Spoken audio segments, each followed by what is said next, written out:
നമസ്കാരം, എല്ലാ പ്രിയപ്പെട്ടവർക്കും സ്വാഗതം. ശ്രീലക്ഷ്മി MS ആണ്. ഇന്ന് എന്നോടൊപ്പമുള്ള അതിഥി ശ്രീമതി സംഗീത മധുവാണ്. മാമിനെ ആദ്യം സ്നേഹത്തോടെ സ്വാഗതം ചെയ്യുന്നു. നമസ്കാരം. നമസ്കാരം. മാമിനെ കുറിച്ച് പറയുകയാണെങ്കിൽ മലയാളത്തിന്റെ ശരിക്കും പറഞ്ഞ വനിതാ പത്ര പ്രവർത്തകയാണ്. അതോടൊപ്പം തന്നെ നാനാ സിനിമ മാസിക, മഹിളാരത്നം, ഹാസ്യ കൈരളി, അതോടൊപ്പം തന്നെ ജ്യോതിഷരത്നം, ഇതിന്റെയൊക്കെ എഡിറ്ററാണ്. അതെ. ഇനി അതിനെക്കുറിച്ച് തന്നെ ചോദിക്കാം. വളരെ അപൂർവമാണ് ഒരു വനിതാ പത്രപ്രവർത്തക, അല്ലേ? അത് എന്താണ് അങ്ങനെ ഒരു അപൂർവം അല്ല, എന്നാലും ചുരുക്കമാണ് കമ്പാരിറ്റീവ്ലി പൊതുവെ. അത് എന്തുകൊണ്ട് എന്നുള്ളത് നോക്കാം. സ്ത്രീകൾ മുന്നോട്ട് വരാത്തത് എന്തുകൊണ്ട്? ജേർണലിസം, ഇന്റർവ്യൂസ്, അതിനെല്ലാം സ്ത്രീകൾ മുമ്പിൽ തന്നെയാണ്. അപ്പൊ ജേർണലിസ്റ്റുകൾ ഒരുപാടുണ്ട്.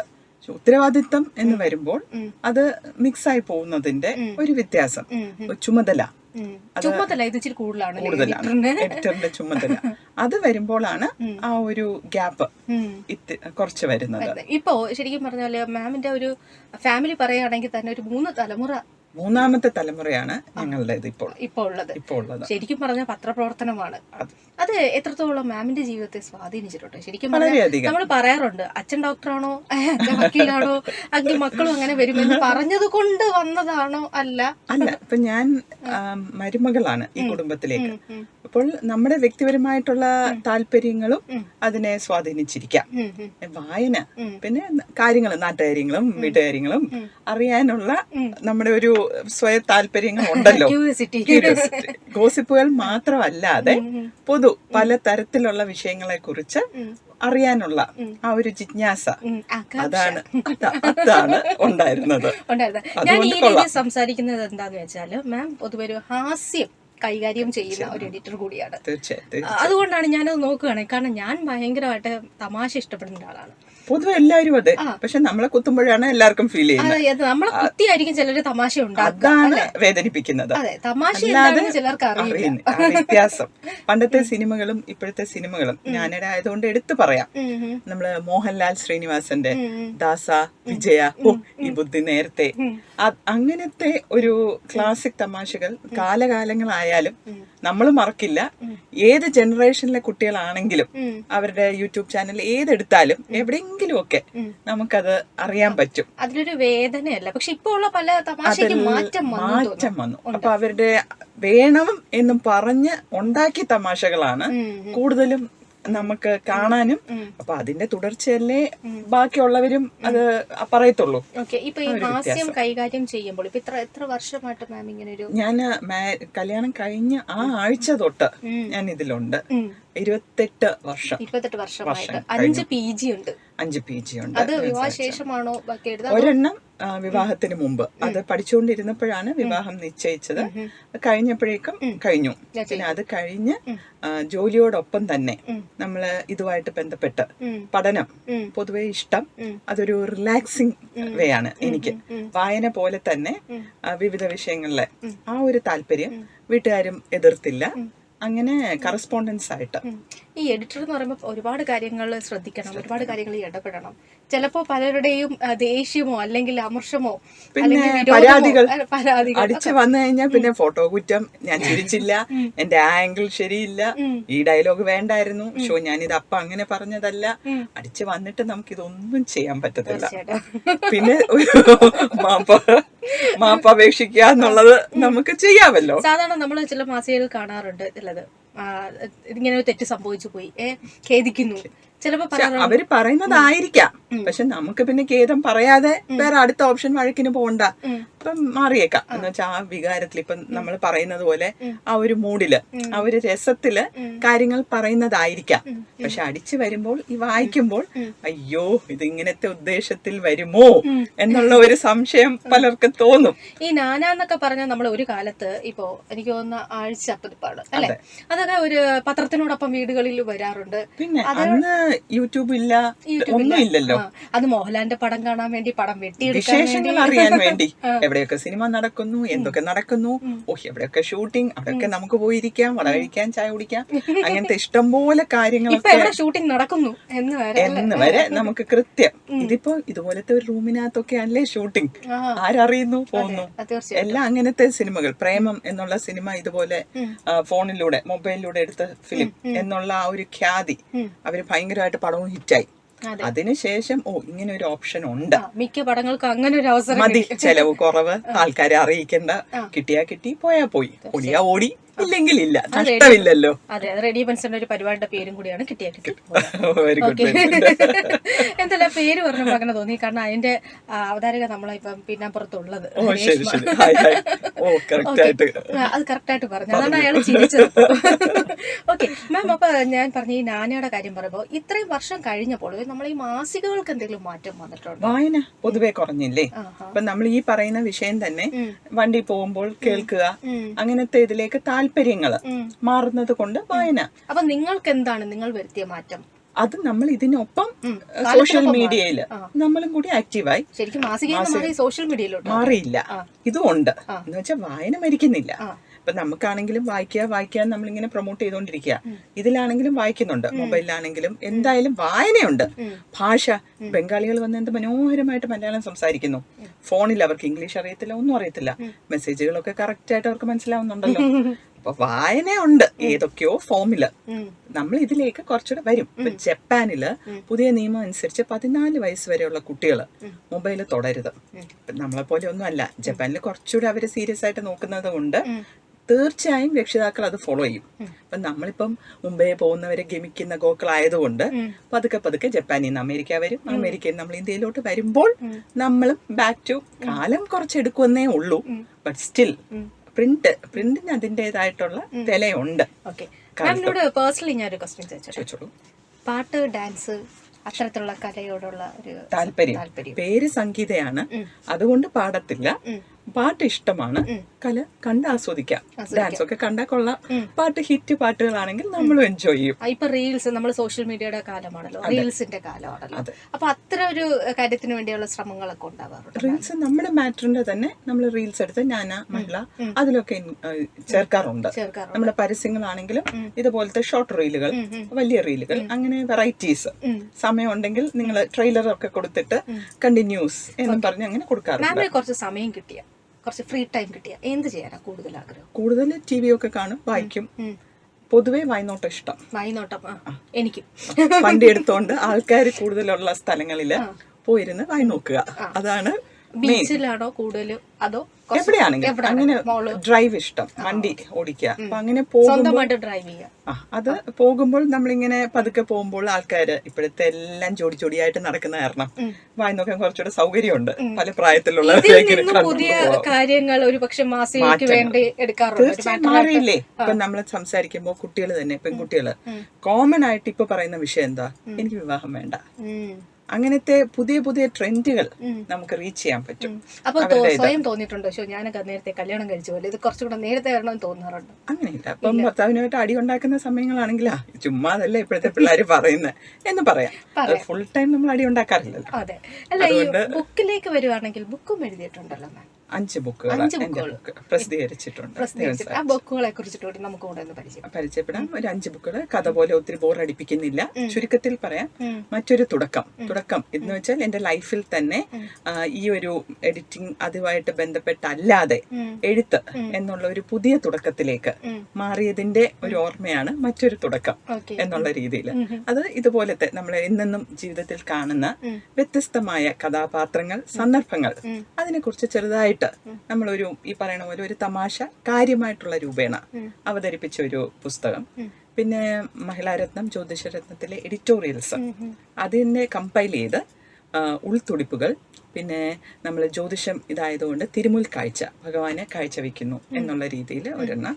പിന്നെ യാത്രകൾ, കാശ്മീർ ഫാമിലിയോടൊപ്പം പോയതിന്റെ യാത്രകൾ എന്ന് പറയുമ്പോൾ ഓരോരുത്തരും, ഞാൻ യാത്ര ചെയ്യുന്നത് പോലെ ആയിരിക്കത്തില്ല ബാക്കിയുള്ളവര്, അനുഭവങ്ങൾ വ്യത്യാസം.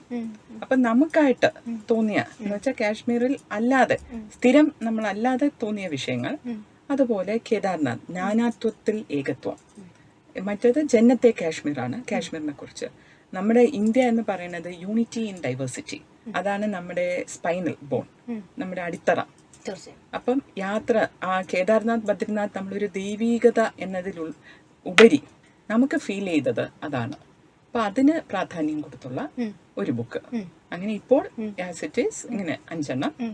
തുടർന്ന് നടന്നുകൊണ്ടിരിക്കുന്നു. ഈ ഒരു മേഖലയിൽ നിൽക്കുമ്പോൾ, തൊഴിൽ ചെയ്തുകൊണ്ടിരിക്കുമ്പോൾ ജീവിതത്തിൽ ഒരുപാട് അനുഭവങ്ങൾ ഉണ്ടാവില്ല, മറക്കാൻ പറ്റാത്തതായി. ഇപ്പോഴും ഒരുപക്ഷെ അതൊരു പാഠമായി ഉൾക്കൊള്ളുന്ന ചില കാര്യങ്ങൾ ഉണ്ടാവുമല്ലോ. എന്തായിരിക്കും അങ്ങനെ ചോദിച്ചു കഴിഞ്ഞാൽ പെട്ടെന്ന് മാമിന്റെ മനസ്സിലേക്ക് വരുന്നത്? നമ്മൾ കോംപ്രമൈസ് എന്നല്ല, നമ്മുടെ ജീവിതത്തിൽ ഈഗോ പാടില്ല. നമ്മൾ മുന്നോട്ട് പോകണം എന്നുണ്ടെങ്കിൽ അനുഭവങ്ങൾ, പല പല അനുഭവങ്ങൾ എന്ന് വെച്ചാൽ, ഞാൻ പറയണത് എപ്പോഴും പറയുന്ന മക്കളോടാണെങ്കിലും ഞാൻ പറയും, 365 ദിവസം 24/7 ഒരാളും ഹാപ്പി ആയിട്ടിരിക്കില്ല, ഒരാളും വിഷമിച്ചിരിക്കത്തില്ല. അപ്സ് ആൻഡ് ഡൗൺസ് എന്ന് പറയുന്നത് ഒരു ദിവസം ജീവിതത്തിൽ എന്നല്ല, ഒരു മണിക്കൂറിൽ തന്നെ, മിനിറ്റുകളിൽ തന്നെ നമ്മൾ ഈ ഗ്രാഫ് പോലെ വരുന്ന കാര്യങ്ങളാണ്. അപ്പോൾ ആ സമയം നമുക്ക് സന്തോഷങ്ങൾ കുറച്ചുകൂടെ നീട്ടണം എന്നുണ്ടെങ്കിൽ വേണ്ടാന്ന് വെക്കുന്നത് ഈഗോ. ഇപ്പം നമ്മളിപ്പം സംസാരിക്കുന്നു, രണ്ടുപേരും നമുക്ക് എന്തെങ്കിലും ഇഷ്ടപ്പെട്ടില്ല, ആഹാ എനിക്ക് ഇഷ്ടപ്പെട്ടില്ല, എന്നാ പിന്നെ കാണിച്ചു തരാം എന്നുള്ള ആ ആറ്റിറ്റ്യൂഡ് നമുക്ക് വരരുത്. കോമ്പറ്റീറ്റീവ്നെസ്, മത്സരങ്ങൾ വേറെ, ഈഗോ വേറെ. ഈഗോ മാറ്റിയാൽ നന്ന്. ഇപ്പോൾ മാം ഈ പറഞ്ഞു വന്നപ്പോഴാണ് നമ്മൾ പല കാര്യങ്ങളും, ഒരു പക്ഷെ ഇപ്പോൾ എന്താണോ സമൂഹത്തിൽ ഇപ്പോൾ നിൽക്കുന്ന ഒരു വിഷയം, അതിനെ ചിലപ്പോൾ നിങ്ങളൊരു പങ്ക്തിയാക്കിയേക്കാം, അതിനെക്കുറിച്ച് ചർച്ചയാക്കിയേക്കാം, വന്നേക്കാം. ഇപ്പം ഏറ്റവും കൂടുതൽ സംസാരിച്ചാണ് ജോലിഭാരം. തീർച്ചയായും. അത് ഒരു പക്ഷേ നിങ്ങൾക്കും ഒക്കെ നിങ്ങളുടെ മീഡിയയിലും ഒക്കെ ഉപയോഗിച്ചിട്ടുണ്ടായിരിക്കാം, അല്ലെ, മാധ്യമത്തിലും ഒക്കെ വന്നിട്ടുണ്ടാവും. പക്ഷെ എത്രത്തോളം സ്ഥാപനങ്ങളിൽ അത് പ്രായോഗികമാക്കാൻ, അല്ലെങ്കിൽ ജോലിഭാരം ഉണ്ടോ, അവർ കുറച്ചൊക്കെ റിലാക്സ് ചെയ്യുന്നുണ്ടോ എന്ന അന്വേഷണം പലപ്പോഴും ഉണ്ടാവാറുണ്ടോ, അതോ അവരൊരു മേധാവിയായി മാറുവാണോ? ആര് പറയുന്നു എനിക്ക് ജോലി സഹിക്കാൻ വയ്യ? സ്കൂളിൽ ചേർക്കുമ്പോൾ തന്നെ പേരൻസ് മക്കൾ ഇങ്ങനെ ആവണം എന്നുള്ള ഒരു മാപ്പ് അതിലാണ് വിടുന്നത് കുട്ടികളെ. ശരി, എനിക്ക് +2 കഴിഞ്ഞാൽ ഏതേലും ഒരു ജോലി കയറിയാൽ മതി എന്നുള്ളതാണ് പൊതുവെ പിള്ളേർക്ക്. എന്ന് വെച്ചാൽ വീട്ടിൽ ശല്യം കുറയുമല്ലോ. ജോലി കയറി കഴിഞ്ഞാല് ഇനിയിപ്പോ നാട്ടുകാരുടെ അടുത്ത് പറയാം ജോലി കയറി, അങ്ങനെയുള്ള ആറ്റിറ്റ്യൂഡിലാണ് എല്ലാവരും പൊതുവെ പോകുന്നത്. കയറി കഴിഞ്ഞിട്ട് പിന്നെ അവര് പറയുന്ന ജോലി നമ്മൾ ചെയ്തല്ലേ പറ്റൂ. വേണ്ടാന്നുണ്ടെങ്കിൽ അവിടുന്ന് റിസൈൻ ചെയ്യാവല്ലോ. ആരും നമ്മളെ നിർബന്ധിക്കുന്നില്ല. ഒരു സ്ഥാപനത്തിന് ഉണ്ടാകേണ്ട ചില ക്വാളിറ്റീസ് ഉണ്ട്. തീർച്ചയായും നമുക്കൊരു ടൈമിംഗ് അതിനൊന്നും പറഞ്ഞു, ഫുഡ് കഴിക്കണം, എക്സസൈസ് ചെയ്യണം, നമ്മൾ റിലാക്സ് ചെയ്യണം, അതെല്ലാം കമ്പൽസറി ആണ്.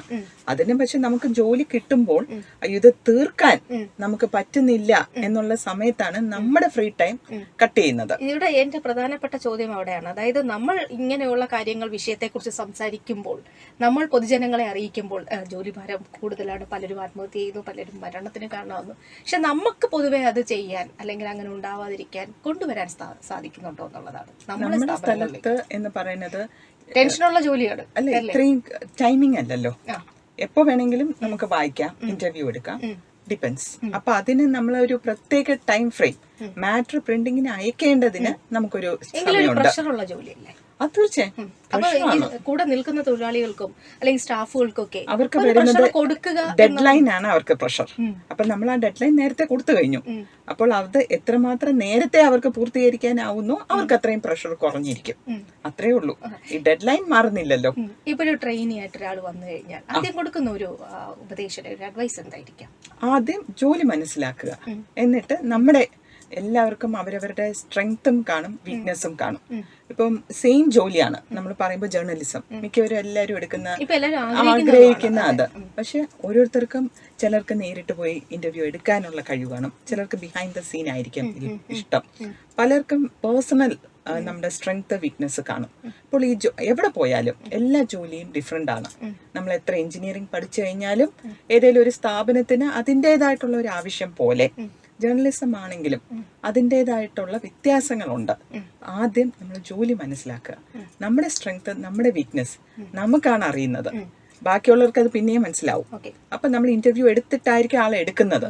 ബട്ട് സ്റ്റിൽ അവർ ആ ജോലി മനസ്സിലാക്കുമ്പോൾ അതിനനുസരിച്ചുള്ള അവരുടെ സ്ട്രെങ്തിനനുസരിച്ച് അവര് ഇപ്പൊ ശ്രീലക്ഷ്മിയുടെ കാര്യത്തിൽ സംസാരിക്കാൻ പിടിക്കുകയാണ്, എന്നാ പിന്നെ ഞാൻ ഇങ്ങനെ അർജയായിട്ടിരിക്കാം എന്നുള്ളപ്പം you are getting more confidence.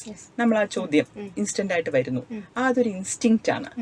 രേഷ്മയ്ക്ക് തമാശകൾ പറയാനായിരിക്കും രശ്മിക്ക്. അങ്ങനെ ഓരോരുത്തർക്ക് അവരവരുടെ സ്ട്രെങ്ത് ആൻഡ് വീക്ക്നെസ് അവരവർക്കറിയാം. അപ്പൊ അതിനെ കോൺസെൻട്രേറ്റ് ചെയ്താല് പ്രഷർ ഇത്രയും ഫീൽ ചെയ്യത്തില്ല. നല്ലൊരു ഉപദേശമാണ്. ഇനി എനിക്ക് വേറൊരു കാര്യം, സംഗീത മധു എന്ന് പറയുന്ന മാമിനെ സംബന്ധിച്ച് ഒരു പത്രപ്രവർത്തക ആയിട്ടിരിക്കുന്ന, ഒരു എഡിറ്റർ ആയിട്ടിരിക്കുമ്പോൾ ഇതിന് കുറെ ഗുണങ്ങളും കുറെ ദോഷങ്ങളും ഉണ്ടാവും ഒരു വനിത എന്ന നിലയിൽ. എന്തായിരിക്കാം അങ്ങനെ പറയാൻ തോന്നിയിട്ടുള്ളത്? ഒരു നല്ല ഗുണം നമുക്കൊന്ന് പറയാം, ഒരു വനിത എന്നറിയാം. കാരണം ഒരുപാട് പേർക്ക് ഇത് കേൾക്കുമ്പോൾ കുറച്ചുകൂടെ സന്തോഷവും അവർക്ക് കൂടുതൽ ചെയ്യാനുള്ള ഒരു പ്രചോദനമാവാം. ഒരു ഗുണവും ഒരു ദോഷവും തോന്നിയിട്ടുള്ളത് എന്താണ് വനിതയായി പോയതിൽ എന്നുള്ള രീതിയിൽ? ഒരു മഹിളയ്ക്ക് കോമൺലി നമുക്ക് ഇഷ്ടപ്പെട്ട വിഷയങ്ങൾ, പൊതുവേ ഉള്ള ഫാമിലി കാര്യങ്ങള്, ജോബിനെ കുറിച്ചുള്ളത്, ഫാഷൻ, ബ്യൂട്ടി, ഷോപ്പിംഗ്, ഇതിനെ കുറിച്ചെല്ലാം നമ്മൾ കൂടുതൽ നമുക്ക് ഭയങ്കരമായിട്ട് ഈസി ആയിട്ട് നമുക്ക് ഔട്ട്ലെറ്റ്സ് കിട്ടുന്നു, അറിയാൻ സാധിക്കുന്നു. We can move with trend. തീർച്ചയായിട്ടും ന്യൂജനിന്റെ കൂട്ടത്തിൽ നമ്മളും സഞ്ചരിക്കുകയാണ്. അത് ഭയങ്കര പ്ലസ് ആണ്. അപ്പൊ നമുക്ക് പ്രായം അങ്ങനെ തോന്നിക്കത്തില്ല. നമ്മൾ ആ കുട്ടികളുടെ മനസ്സിലേക്കാണ് നമ്മൾ വരുന്നത്. അതിനോടൊപ്പം ആവുമ്പോൾ നമുക്ക് അങ്ങനെ വയസ്സായി 1 year ബർത്ത്ഡേ ആവുമ്പോൾ ഇതിന്റെ അമ്മോ അങ്ങനത്തെ ഫീല് കുറച്ച് കുറഞ്ഞിരിക്കും. യങ്സ്റ്റേഴ്സിന്റെ കൂട്ടത്തിലുള്ള ആ മിംഗ്ലിംഗ്. ദുഃഖം എന്ന് പറയുമ്പോൾ നമ്മളൊരു വിഷയം, നമ്മളൊരു ആധികാരികമായി നമുക്ക് പറയുമ്പോൾ പലർക്ക് അത് ഇഷ്ടപ്പെട്ടു എന്ന് വരാം, ഇല്ലാന്ന് വരാം. ഒരേ കാര്യത്തിന് അഭിപ്രായ വ്യത്യാസങ്ങൾ ധാരാളമുണ്ട്. പറയാനുള്ള സ്വാതന്ത്ര്യവും ഉള്ളത് കൊണ്ട് പലപ്പോഴും പ്രധാനമായി ചോദിച്ചത്, നമ്മളിപ്പോ സാധാരണ എവിടെ ചെന്നാലും പറയും സ്ത്രീയാണോ മേധാവി എന്നൊരു ഉണ്ടായിട്ടുണ്ടോ? അതാണ് എന്റെ ഒരു സ്ത്രീ ആയി പോയതിൽ തോന്നിയിട്ടുണ്ട്. എന്താ സ്ത്രീ ആയതുകൊണ്ട് എന്താ അങ്ങനെ നോക്കി അങ്ങനെ പറഞ്ഞിട്ട് ഫീൽ ചെയ്യാതുണ്ടോ?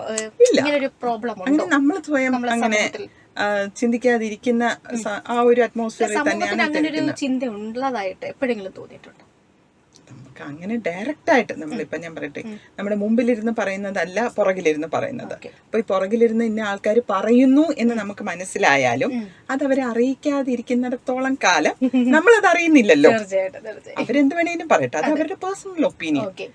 സ്വന്തം വിജയത്തിന്റെ ഒരു കാര്യം എന്താണ്, അല്ലെങ്കിൽ അതിന്റെ ഒരു സീക്രട്ട് എന്താണ്? സീക്രട്ട് കഠിനാധ്വാനം, പിന്നെ ആത്മാർത്ഥത. നമ്മൾ ഏത് ജോലി, ചെറുതോ വലുതോ ഏത് ജോലിയാണെങ്കിലും അതിന് ബിഗ് ഓർ സ്മോൾ എന്നുള്ള ഒരു ഡിവിഷൻ ഇല്ല. എനിത്തിങ് നമ്മൾ ചെയ്യുന്നത് ആത്മാർത്ഥമായിട്ട് ഇഷ്ടപ്പെട്ട് ചെയ്താൽ അതാണ് നമ്മളെ മുന്നോട്ട് നയിക്കുന്ന ശക്തി. കുടുംബത്തെ പരിചയപ്പെടുത്തും.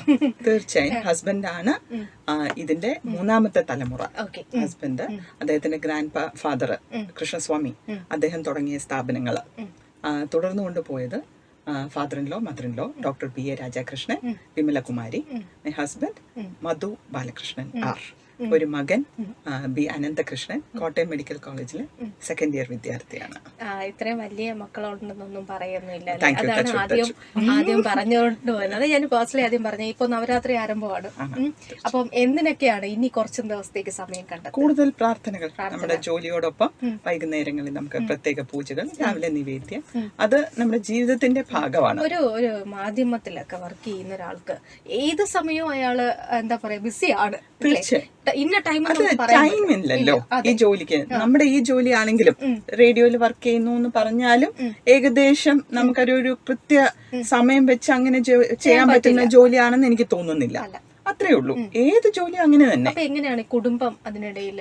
കൂട്ടത്തിൽ തന്നെ നമ്മൾ ഈ വായന എന്ന് പറയുന്നതിന് ഓഫീസിൽ 4 മുറിക്കകത്തിരുന്നേ വായിക്കാവൂ എന്നില്ല. എവിടെ വേണമെങ്കിലും നമുക്കിരുന്ന് വായിക്കാം, എവിടെ വേണമെങ്കിലും നമുക്ക് വിഷയങ്ങൾ കേൾക്കാം, എന്ത് വേണമെങ്കിലും നമുക്ക്. അപ്പോൾ ജോലിയും ഫാമിലിയും ഒന്നിച്ചാണ്. നമ്മൾ വീട്ടിൽ കൊണ്ടുപോകുന്നു, മോൻ അവിടെ ഇരുന്ന് പഠിക്കുന്നു, ഞാൻ ഇപ്പുറത്തിൽ നമ്മുടെ ടേബിളിൽ ഇരുന്ന് നമ്മൾ മാറ്റർ നോക്കുക, കറക്റ്റ് ചെയ്യുക, നമ്മൾ മാറ്റേഴ്സിന്റെ ഇന്റർവ്യൂസിന്റെ അറേഞ്ച് ചെയ്യുക, അതൊരു സൈഡിൽ നടന്നോളൂ. പഠിപ്പിക്കണ്ട, അവന് സ്വയം പഠിക്കുക. അത് ആദ്യമേ ഞാൻ പറഞ്ഞിട്ടുണ്ട്. LKG നമുക്ക് എളുപ്പമാണ് ABCD പറഞ്ഞു കൊടുക്കാൻ. അപ്പൊ ആ സമയത്ത് നമ്മൾ പറഞ്ഞു കൊടുക്കും. ഒരു 10th 12th ആയി, അപ്പൊ നമ്മുടെ അടുത്ത് ഒന്ന് ചോദിക്കുമ്പോ അറിയത്തില്ല, ഓഹോ അപ്പൊ അമ്മയ്ക്ക് ഇത്രേ അറിയൂ എന്നുള്ള ഭാവം കുട്ടികൾക്ക് വരുവേ. അതുകൊണ്ട് കൊച്ചിലേ തന്നെ പഠിപ്പിക്കാൻ പോയിട്ടില്ല. എന്ത് സംശയം, CAT അമ്മ കാറ്റ് ആണോ നിനക്കറിയത്തില്ലേ, ടീച്ചറിന്റെ അടുത്ത് പോയി ചോദിക്കുക. ഒഫീഷ്യലി നിനക്ക് സംശയമുണ്ടോ, അതിന് അതോറിറ്റി സ്കൂളാണ്, സ്കൂളിൽ പോയി ചോദിക്കുക. നിനക്ക് മനസ്സിലാവുന്നില്ലേ, ട്യൂഷൻ വേണമെന്ന് പറഞ്ഞാൽ നേരെ ഞാൻ സ്കൂളിൽ പോകും. ഇത്രയും കാശ് കൊടുത്ത് ഞാൻ ഇവിടെ പഠിപ്പിക്കുന്നു, നിങ്ങൾക്ക് എന്റെ കുട്ടിയെ പറഞ്ഞു കൊടുക്കാൻ പറ്റുന്നില്ല, ട്യൂഷന് വിടണം എന്നാണെങ്കിൽ എനിക്കൊരു ലെറ്റർ എഴുതി തരൂ, ഞാൻ എല്ലാ വിഷയങ്ങൾക്കും പുറത്ത് ട്യൂഷൻ അറേഞ്ച് ചെയ്യാം, പരീക്ഷ മാത്രം ഞാൻ ഇവിടെ വന്ന് എഴുതാം. അങ്ങനെ തന്നെ ഞാൻ പ്രിൻസിപ്പലിന്റെ അടുത്ത് പോയി പറയും. ഇത് നല്ലൊരു ഉത്തരവാണ് കേട്ടോ. എന്തിനാ രാവിലെ എഴുന്നേറ്റ് 5 മണി തൊട്ട് കുട്ടികൾക്ക് ഫുഡില്ല, ഒന്നുമില്ല, നേരെ ട്യൂഷൻ. സ്കൂളിലേക്ക് പിന്നെ എന്തിനാ പോകുന്നത്? രാവിലെ ബാഗ് എടുത്ത് കഴുതകളെ പോലെ അങ്ങ് ഇറങ്ങുക കുട്ടികള്. എന്ത് നോക്കുന്നു നമ്മള്? അവരുടെ ആരോഗ്യം നോക്കുന്നു. അവര് നമ്മോട് ചോദിക്കും എന്തേ വീട്ടിൽ വരുമ്പോ നോക്കാത്ത. എങ്ങനെ നോക്കാൻ പറ്റും? പിള്ളേര് ടയർഡാണ്. അവർക്ക് പിന്നെ എന്തോന്ന് പഠിക്കാനാ? രാവിലെ പോകുമ്പോ തന്നെ ഒരു 50 പിള്ളേരുള്ള ഒരു ക്ലാസ്, അത് വേറൊരു സ്കൂളാ. അവിടെ പോയി വായും പൊളിച്ച് ഇത് ഉറക്കത്തിന് എണീറ്റ് കേൾക്കുക. പിന്നെയും സ്കൂളിൽ വന്നിട്ട് ഇതേ കാര്യങ്ങൾ പിന്നെയും കേൾക്കുമ്പോൾ ബോറടിക്കും. പിന്നെ ഫുഡില്ല, ക്ഷീണം, പിന്നെ ടീച്ചർമാര് ശ്രദ്ധിക്കുന്നില്ല എന്നുള്ള വഴക്ക്, മെന്റലി ഡിപ്രസ്ഡ്. പിന്നെ അതിൽ തന്നെ കുറച്ച് ഓട്ടോമാറ്റിക്കലി പഠിക്കുന്ന പിള്ളേർ പഠിച്ചോളും. അത് ട്യൂഷൻ ഉണ്ടെങ്കിലും ഇല്ലെങ്കിലും അവര് പഠിച്ചോളും. ഇപ്പൊ സ്കൂളുകാർ അവരെ മാത്രം പ്രൊമോട്ട് ചെയ്താൽ പറ്റത്തില്ലല്ലോ. അപ്പൊ അങ്ങനെ തന്നെ ഞാൻ പറഞ്ഞിട്ടുണ്ട്. അങ്ങനെയാണ് നിങ്ങൾ ഒരു ട്യൂഷൻ പറഞ്ഞാൽ ഡെഫിനറ്റ്ലി ഞാൻ നല്ല സ്ഥലത്ത് ട്യൂഷന് കൊണ്ടുപോകാം. പക്ഷെ പരീക്ഷ എഴുതാൻ മാത്രമേ ഞാൻ സ്കൂളിൽ വരൂ. എന്തിനാ വെറുതെ കൊച്ചിന് അത്രയും സമയം ഞാൻ വേസ്റ്റ് ചെയ്യുന്നത്? സ്കൂളിൽ പിന്നെ എന്തിനാ വിടുന്നത്? എന്നാ പിന്നെ ട്യൂഷൻ വിട്ടാൽ മതിയല്ലോ. എക്സാം എഴുതാം. ആ സമയം നല്ല രീതിയിൽ എന്ന് വെച്ചാൽ എനിക്ക് പ്രൈവറ്റ് ആയിട്ട് ഒരു ട്യൂട്ടറിനെ അറേഞ്ച് ചെയ്യാമല്ലോ. ഇത്രയും സ്ട്രെയിൻ ഇല്ല.